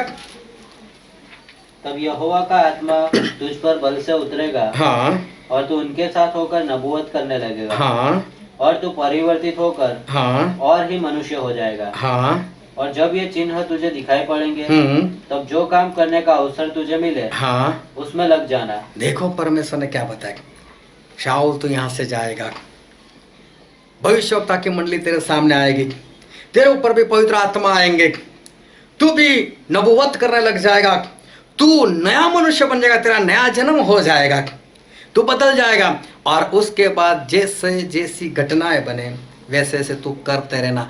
मतलब अब तुझे गधे ढूंढने की जरूरत नहीं है। अब तेरा दिमाग ऐसे नहीं चलेगा, बड़े बड़े काम तू अपने दिमाग से कर पाएगा। परमेश्वर ने पूरा दिमाग बदल दिया उसका, अपना आत्मा दे दिया, पूर्ण रीति से इस शाऊल को चेंज कर दिया। उसके बाद परमेश्वर साउल के साथ वो तो बातें करने लगे। फिर आगे पढ़ो तो उसका 21 और 22 वचन। तब वह बिन्यामीन के गोत्र के कुल करके समीप लाया और चिट्ठी मत्री के कुल के नाम पर निकली। चिट्ठी किसके पुत्र साउल के नाम पर निकली। हाँ। और जब वह ढूंढा गया तब न मिला। हाँ। उन्होंने फिर यहोवा से पूछा, क्या यहाँ कोई और आने वाला है। हाँ, अभी क्या हुआ, शाऊल तो छुप गए। बोला मैं कैसे राजा बन सकता हूँ। परमेश्वर ने अभिषेक तो कर दिया, पवित्र आत्मा भी मिल गए थे, सब कुछ हुआ था, लेकिन फिर भी छुप गए थे। वहां से परमेश्वर ने निकाला। पढ़ो आगे। यहोवा ने कहा, हाँ सुनो, वह सामान के बीच में छिपा हुआ है। हाँ, शाऊल वहां छुपा, उसको बाहर निकालो। देखो परमेश्वर हमारे पीछे पीछे कैसे भागते। जब हम मसीह में नहीं होते, परमेश्वर हमारे पीछे पीछे भागते, हमें बचाने के लिए हमारे जीवन में ऐसी घटनाएं लेकर आते ताकि हम परमेश्वर के साथ जुड़ जाए, हम परमेश्वर में बन जाए। और शाऊल को परमेश्वर ने ढूंढ लिया, अपना आत्मा दिया, उसको नया जन्म दिया, उसको ज्ञान दिया, उसको समझ दी, उसको राजा बना दिया, उसको अधिकार दे दिया। और 13वें अध्याय में लिखा है, पहला शमूएल 13वां अध्याय उसका पहला वचन। शाऊल 30 वर्ष का होकर राज्य करने लगा। हाँ। और उसने इस्राएलियों पर 2 वर्ष तक राज्य किया। और 2 साल तक ये शाऊल ने वहां पर राज किया। 2 साल तक परमेश्वर के साथ लगातार बने रहे, 2 साल तक लगातार परमेश्वर के साथ वो बातचीत करते रहे। फिर उसका 11 और 12 वचन। शमूएल ने पूछा, तूने क्या किया। शाऊल ने कहा, जब मैंने देखा कि लोग मेरे पास से इधर उधर हो चले हैं और तू ठहराए हुए दिनों के भीतर नहीं आया और फलिस्ती मिकमाश में इकट्ठा हुए हैं, तब मैंने सोचा कि फलिस्ती गिलगाल में मुझ पर अभी आ पड़ेंगे। और मैंने यहोवा से विनती भी नहीं की है, अतः मैंने अपनी इच्छा न रहते भी होम बलि चढ़ाया। मैंने अपनी इच्छा न होते हुए भी होम बलि चढ़ाया। मालूम था शाऊल को मैं नहीं कर सकता, ये शमूएल का काम है, शमूएल को करने देना चाहिए। लेकिन यही मैं बोलता हूँ डेंजरस पॉइंट, कि जब इंसान का इस्तेमाल होता है, परमेश्वर बातें करते रहे, पवित्र आत्मा मिल जाते है, सफलता मिलती है, और तब इंसान अब तो मैं भी ये कर सकता हूँ, मैं भी ये कर सकता हूँ, और इंसान करने लग जाता है। और यहाँ पर ये शमूएल जो थे उन्होंने बताया कि तूने मूर्खता का काम किया है। और पढ़ो तो आगे 14 वचन। परंतु अब तेरा राज्य बना न रहेगा। यहोवा ने अपने लिए एक ऐसे पुरुष को ढूंढ लिया है जो उसके मन के अनुसार है। हाँ, परमेश्वर ने बोला शमूएल के जरिए कि मैंने अपने मेरा मनपसंद इंसान ढूंढ लिया है। शाऊल तूने गलती की, शाऊल तू सही से नहीं चला, शाऊल तू मेरी आज्ञा नहीं मानता है, तू गिर चुका है, और इसलिए मैं मेरा मनपसंद एक इंसान जो है उसको मैंने ढूंढ लिया है, अब वो यहाँ पर राज करेगा। लेकिन हम आगे पढ़ते हैं 13वां अध्याय 14वां अध्याय छोड़कर 15 अध्याय उसका पहला वचन। शमूएल ने शाऊल से कहा, यहोवा ने अपनी प्रजा पर प्रजा इस्राएल पर राज्य करने के लिए तेरा अभिषेक करने को मुझे भेजा था। हाँ, इसीलिए अब यहोवा की बातें सुन ले। देखो अभी भी परमेश्वर तो बात कर रहे, अभी भी परमेश्वर शाऊल से बात करें। अभी तक दाऊद का अभिषेक नहीं हुआ है, अभी तक परमेश्वर दाऊद के पीछे नहीं गए, अभी तक परमेश्वर अपने मनपसंद व्यक्ति को शाऊल की जगह पर नहीं ठहराया है। अभी भी परमेश्वर क्या चाहते हैं, शाऊल बच जाए, अभी भी शाऊल बच जाए। इंसान गलती करता है, इन परमेश्वर फिर भी उसके पीछे पीछे जाते, बेटे सुन ले, बेटे सुन ले मेरी, बेटे सुन ले। और बोला उसको जाकर तो अमालेक जो है उनका पूरा नाश कर देना, पशु पंछी जो भी मिले सभी का पूरा नाश कर देना। लेकिन वहां पर लिखा है, हम पढ़ते हैं 8 और 9 वचन उसका। और उनके राजा अगाग को जीवित पकड़ा और उसकी सब प्रजा को तलवार से सत्यानाश कर डाला। परंतु अगाग पर और अच्छी से अच्छी भेड़ बकरियों, गाय बैलों, मोटे पशुओं और मेमनों और जो कुछ अच्छा था उन पर शाऊल और उसकी प्रजा ने कोमलता की और उन्हें सत्यानाश करना न चाहा, परंतु जो कुछ तुच्छ और निकम्मा था उसको उन्होंने सत्यानाश किया। अभी क्या किया शाऊल ने? सभी को तो मार दिया, लेकिन अच्छी वस्तु थी ना अपने लिए लेकर आ गया। राजा को भी जिंदा पकड़ कर लेकर आए। अभी भी परमेश्वर बात कर रहे हैं, अभी भी परमेश्वर चाहते हैं कि शाऊल बचा जाए, शाऊल बचा जाए। लेकिन शाऊल गलती पर गलती, अब उसके अंदर इतना घमंड आ चुका है, अब मानने के लिए तैयार नहीं। और फिर पढ़ो उसका 20 और 21। शाऊल ने शमूएल से कहा, निसंदेह मैंने यहोवा की बात मानकर जिधर यहोवा ने मुझे भेजा उधर चला और अमालेकियों के राजा को ले आया हूँ और अमालेकियों का सत्यानाश किया है। परंतु प्रजा के लोग लूट में से भेड़ बकरियों और गाय बैलों अर्थात नष्ट होने की उत्तम वस्तुओं को गिलगाल में तेरे परमेश्वर यहोवा के लिए बलि चढ़ाने को ले आए हैं। अभी भी मानता नहीं है। परमेश्वर अभी भी बात कर रहे हैं। अभी भी शाऊल बोलते नहीं नहीं, मैं तो सही किया है, ये तो जो कुछ मैं लाया वो तो बलि के लिए लेकर आया। नहीं मानता अभी भी। परमेश्वर अभी भी पीछे पीछे, लेकिन शाऊल मानता नहीं।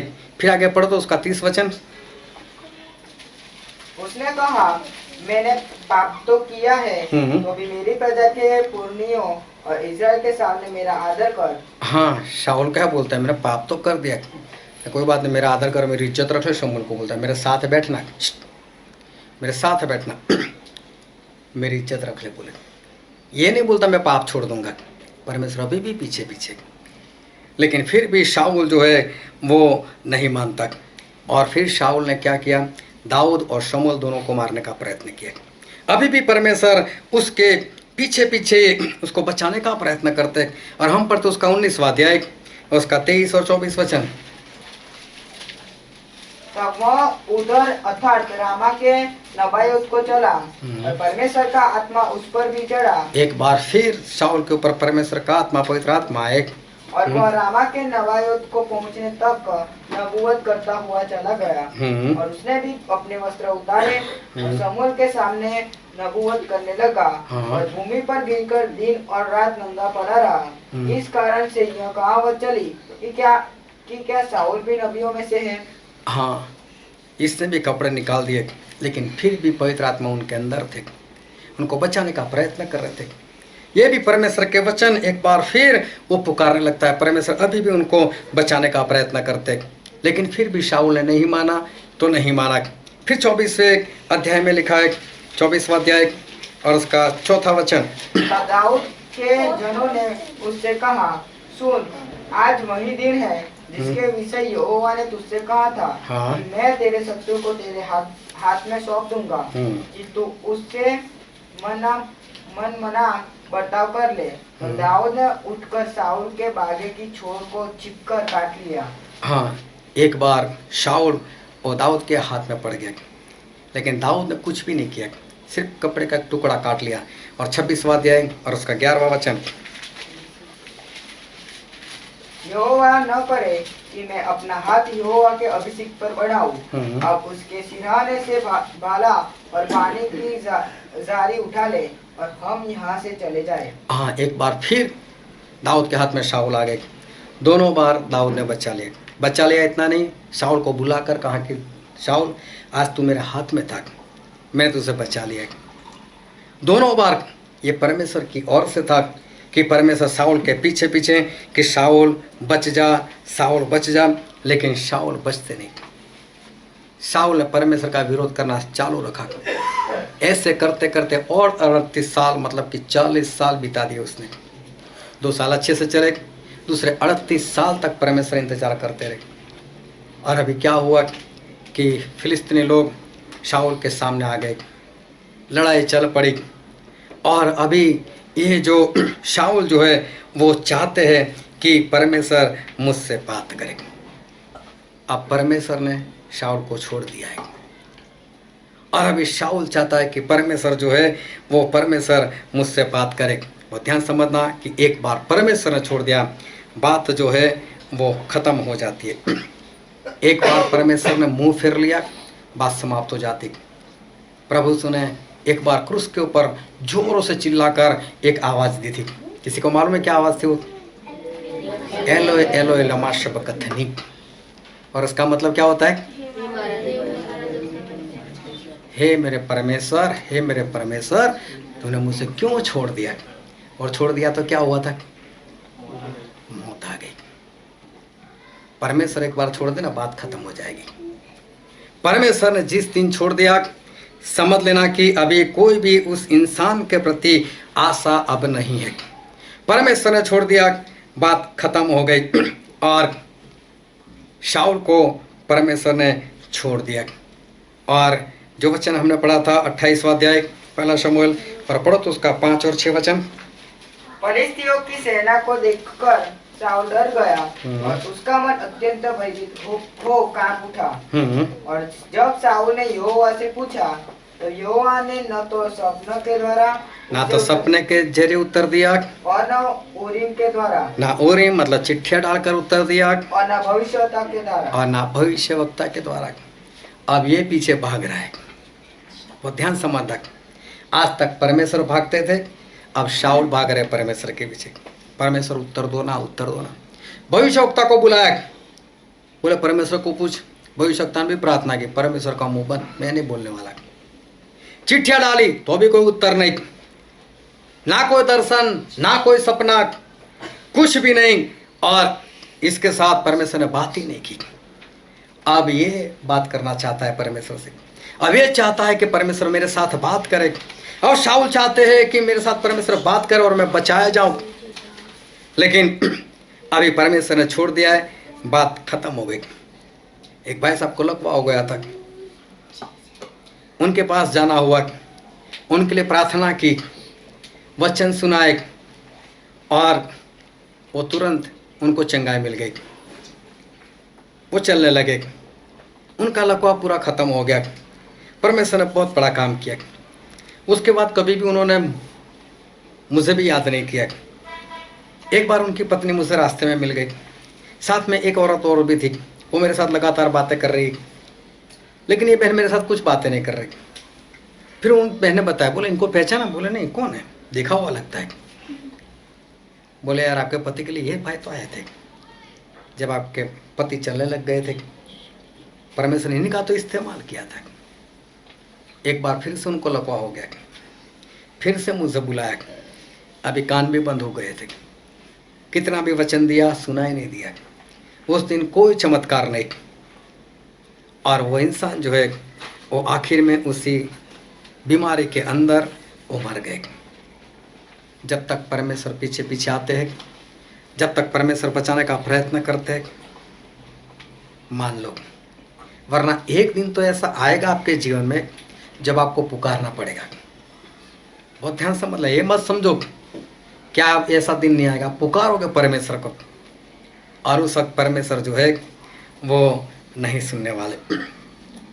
परमेश्वर ने किसी भी रीति से इस शाऊल जो है वो शाऊल को उत्तर नहीं दिया।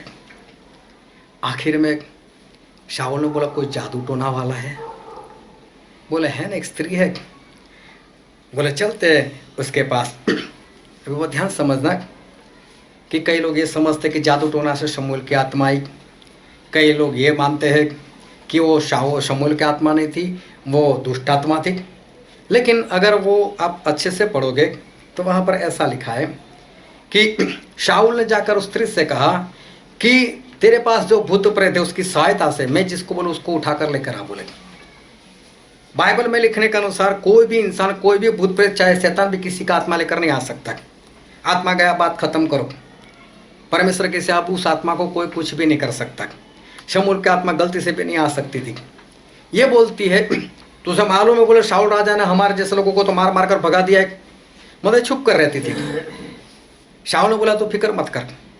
इसने शाऊल को नहीं पहचाना था कि राजा है, क्योंकि शाऊल भेष बदल कर गए थे। शाऊल बोला तो फिक्र मत कर, मैं किसी को नहीं बताऊंगा, लेकिन तू मेरा इतना काम कर दे। बोले किसको उठाओ?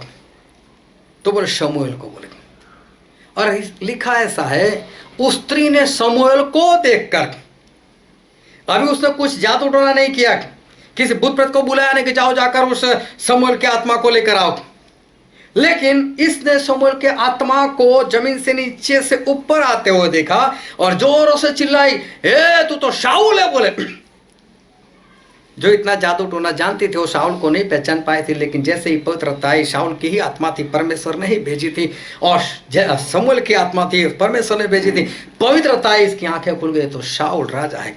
बोले अभी मत डर, तू सिर्फ मुझे पता कौन है। बोले ये कौन सी जानती थी कि कौन है? अगर इसने बुलाया तो बोलने देती है, शमूएल की आत्मा, तूने तो बोला, मैं बुला कर लेकर आए। इसने क्या बोला? मैं एक देवता को जमीन से बाहर निकलते हुए देख रही हूँ। बोले छोड़ो, दिखता कैसे? बोले ऐसे ऐसी दाढ़ी, ऐसा ऐसा कपड़ा पहना है। तो शाऊल बोलते ये तो शमूएल है। उसने बुलाया होता तो जानती होती ना। उसने नहीं बुलाया था, जादू टोना से नहीं आया था, परमेश्वर ने भेजा था। और आखिरी बार परमेश्वर ने शमूएल की आत्मा के जरिए शाऊल से बात कर ली। लेकिन बात क्या की? कल तू भी मर जाएगा। बात खत्म, छोड़ दिया, मतलब बात खत्म। बात भी की तो कैसी की? कल तू मर जाएगा। और दूसरे दिन शाऊल जो है वो मर भी गया। और पढ़ो तो उसका 18 और 19 वचन। तूने जो यहोवा की बात न मानी और न अमालेकियों को उसके भड़के हुए कोप के अनुसार दंड किया था, इस कारण यहोवा ने तुझसे आज ऐसा बर्ताव किया कि यहोवा तुझ समेत इस्राएलियों को फलिस्तियों के हाथ में कर देगा, और तू अपने बेटों समेत कल मेरे साथ होगा। हाँ, कल तू मर जाएगा, बात खत्म। और दूसरे दिन शाऊल जो है वो मर ही गए। और इसलिए बहुत ध्यान से समझो कि जब तक परमेश्वर बोल रहे मान लो, उनकी आज्ञा मानने की आदत डालो। परमेश्वर दिखाई नहीं देते, और इसलिए जो दिखाई देता है कम से कम पहले उसकी मानना सीखो। मीटिंग में और मीटिंग के बाद इशारा, एक दूसरे से बातचीत, ऐसा ऐसा करने की जरूरत ना महसूस हो, करने की जरूरत ना हो, सीधे से बैठो। जो दिखता है पहले उसकी मानना सीखो, तो परमेश्वर की मानना सीखोगे। बंद करो अपनी आवाज़, मीटिंग के पहले भी, मीटिंग के बाद भी। मैं फिर से बताता हूँ, हम मीटिंग कर रहे हैं, वो बहुत बड़ी परमेश्वर की कृपा है। और इसलिए इस बात को समझते रहो और शांति बनाए रखो, आज्ञा मानते रहो। जिस दिन परमेश्वर हमको छोड़ देंगे उस लिए कुछ भी नहीं होगा। होल नाइट में लगातार आओ, सभी लोग आओ, अपने बच्चों को लेकर आओ, और बच्चे को भी तैयार कर आओ कि सभी लोग पूर्ण रीति से जाग सके। अभी हमारे पास वक्त नहीं है, अब हम अंतिम दिनों के अंतिम हिस्से में आ चुके। हाँ, अगर आप स्वर्ग में नहीं जाना चाहते बात अलग से, आप अपने बच्चों को भी नहीं लेकर आना चाहते तो अलग से बात है। लेकिन अगर स्वर्ग में जाना चाहते तो आखिरी दिन, कुछ ही दिन बचे हमारे पास, परमेश्वर के साथ जुड़े रहो, बने रहो परमेश्वर में, ताकि अंतिम दिनों में बचाए रहो। मीटिंग को छोड़ो मत, प्रभु बोध जो है उसको छोड़ो मत। बाइबल स्टडी अगर हो उस सभी बातों में लगातार बने रहो, वरना जिस दिन आप चाहोगे उस वक्त कुछ नहीं मिलेगा। आज जब मिल रहा है तो उसको मान लो, वरना जिस दिन आप चाहोगे तब नहीं मिलेगा। मूसा और दाऊद बने रहे, चाहे परमेश्वर ने उन लोगों की बात सुनी चाहे ना सुनी, परमेश्वर ने उनको सहायता की या नहीं की, लेकिन फिर भी ये दोनों जो है वो लगातार बने रहे। और इसलिए प्रकाशित वाक्य में देखना, प्रकाशित वाक्य में ऐसा लिखा है, हम पढ़ लेते हैं एक दो वचन। प्रकाशित वाक्य उसका 3 अध्याय उसका 7 वचन। फिलिडेल्फिया की कलीसिया के दूत को यह लिख, जो पवित्र और सत्य है, हाँ, और जो दाऊद की कुंजी रखता है, जो दाऊद की कुंजी रखता है। दाऊद को याद किया, जो दाऊद की कुंजी बचपन से लेकर आखिर तक परमेश्वर ने सहायता नहीं कि किला में आएगा शाऊल, तो बोले आएगा। बोले लोग मुझसे हवाला कर देंगे, बोले कर देंगे। परमेश्वर ने बचाने का प्रयत्न ही नहीं किया। बोले भाग, हाँ भागो। 600 लोगों को लेकर दाऊद को भागना पड़ा, लेकिन परमेश्वर प्रकाशित वाक्य में याद कर रहे, मेरे पास दाऊद के राज्य की कुंजी है। और उसका 15 का 3 पढ़ दो।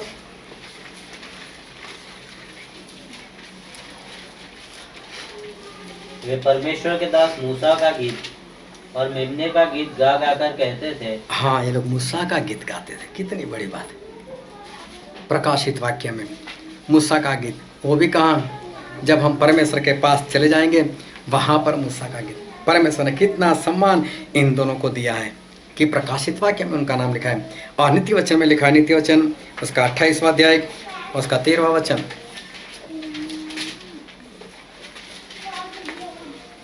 जो अपने अपराध छिपा रखता है उसका कार्य सफल नहीं होता, परंतु जो उनको मान लेता और छोड़ भी देता है उस पर दया की जाएगी। बहुत स्पष्ट परमेश्वर का वचन कहता है, जो कोई अपना गुनाह कबूल कर लेता है और बाद में छोड़ भी देता है उनके ऊपर दया की जाएगी। लेकिन जो नहीं मानता, नहीं छोड़ता, तो बोले उनके ऊपर कोई दया नहीं होगी। और इसलिए जब भी वचन से किसी के भी जरिए किसी भी तरह से कोई भी पाप नजर आता है उसको मानना सीखो, मानकर तुरंत उसको छोड़ना सीखो। अगर घमंड में रह जाओगे, परमेश्वर मेरे साथ बात करते मैं ये मैं वो, तो समझ लेना नाश हो जाओगे। जिस दिन परमेश्वर छोड़ देंगे तो इंसान वो नाश हो जाएगा। और इसलिए जब तक परमेश्वर हमारे साथ बातचीत करते हैं तभी मान लो, क्योंकि भजन संहिता में ऐसा लिखा है, भजन संहिता उसका 32वां अध्याय और उसका 6 वचन,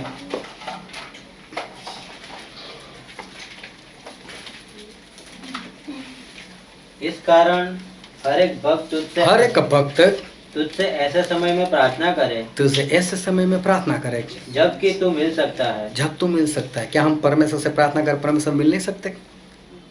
लेकिन बार बार परमेश्वर के बुलाने के बाद भी अगर नहीं मानोगे, और जिस दिन परमेश्वर ने छोड़ दिया तब प्रार्थना कोई फायदेमंद नहीं। यिर्मयाह को बुलाया, यिर्मयाह प्रार्थना मत करना इनके लिए, मैं तेरी नहीं सुनने वाला। दूसरे के लिए प्रार्थना कर, मैं सुनूंगा, इनके लिए मत प्रार्थना करना। और फिर यशायाह भविष्यवक्ता के पुस्तक में लिखा है उसका 55 और उसका 6 वचन, जब तक यहोवा मिल सकता है हाँ तब तक उसकी खोज में रहो। हाँ, जब तक मिल सकते हैं। जिस दिन परमेश्वर ने छोड़ दिया बात खत्म, फिर नहीं मिलेंगे। हमारे परमेश्वर सभी जगह पर एक साथ में हाजिर रह सकने वाले परमेश्वर है। लेकिन वचन में लिखा है कि जब तक मिलते हैं तब तक ढूंढो। जब उन्होंने छोड़ दिया उसके बाद ढूंढोगे, नहीं मिलने वाले। और इसलिए शाऊल के पीछे पीछे परमेश्वर रहे थे पुराने जीवन से। नए जीवन में भी 38 साल और दिए उसको, उनके पीछे पीछे भागते रहे, दाऊद के जरिए बचाते रहे, उसको एहसास करवाते रहे कि शाऊल तू पाप कर रहा, मुड़ जा मुड़ जा मुड़ जा। और जिस दिन परमेश्वर ने छोड़ दिया तब उसको जरूरत महसूस हुई। उसने चाहा कि परमेश्वर मेरे से बात करे, भविष्यवक्ता के जरिए नहीं, परमेश्वर ने कोई बात नहीं की, चिट्ठियों के जरिए नहीं, उरीम के जरिए, सपने के जरिए, कहीं पर भी परमेश्वर ने बात नहीं की। और आखिर में जब शमूएल की आत्मा आई, परमेश्वर ने भेजा, तो उसने बोल दिया कल तू मर जाएगा, मर गया। दुष्ट आत्मा होता है तो बात सच नहीं होती, क्योंकि दुष्ट आत्मा झूठा है। और इसलिए जब तक परमेश्वर मिल जाते हैं तब तक मान जाओ। लेकिन जिस दिन परमेश्वर ने छोड़ दिया तब आपको ज़रूरत तो होगी ही होगी उस दिन, तब परमेश्वर आपकी नहीं सुनने वाले, आपको उत्तर नहीं देने वाले। मैंने बहुत लोगों को देखा हुआ है, मुझे मालूम है कि प्रार्थना एक बार करो बात खत्म, उसके जीवन में काम हो जाना चाहिए। लेकिन जब नहीं होता तो मैं पूछ लेता हूँ पैसा वैसा कैसा जीवन है जिसके कारण नहीं हो रहा है। और इसलिए ध्यान समझ कि जब तक परमेश्वर मिलते हैं, वो बुला रहे, तब तक मान जाओ। जिस दिन छोड़ दोगे तो शाऊल की तरह हालत हो जाएगी। और ज़रूरत तो होगी होगी, आज नहीं तो कल। और इसलिए परमेश्वर जब तक पुकारते हैं तब तक उनकी मान लो।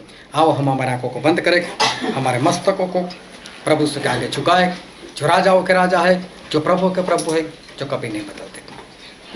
मेरे प्रियो, शाऊल ने जब चाहा कि परमेश्वर मुझसे बात करे, तब परमेश्वर ने बात नहीं की। लेकिन परमेश्वर उसके पीछे पीछे आते थे, तब उस घमंड की वजह से नहीं माना। लेकिन मेरे प्रियो, ये वचन परमेश्वर आज इसलिए दे रहे हैं कि परमेश्वर चाहते हैं कि हम लोग बचाए जाए। और इसलिए सारे घमंड को छोड़कर वचन को मानने वाले बनो, तुरंत मानने वाले बनो, ताकि बचाए जाओ। ये वचन समझने के लिए, ग्रहण करने के लिए, उसके अनुसार चलने के लिए प्रभु यीशु की कृपा हम सभी पर होने पाए। Thank you Jesus. Thank you.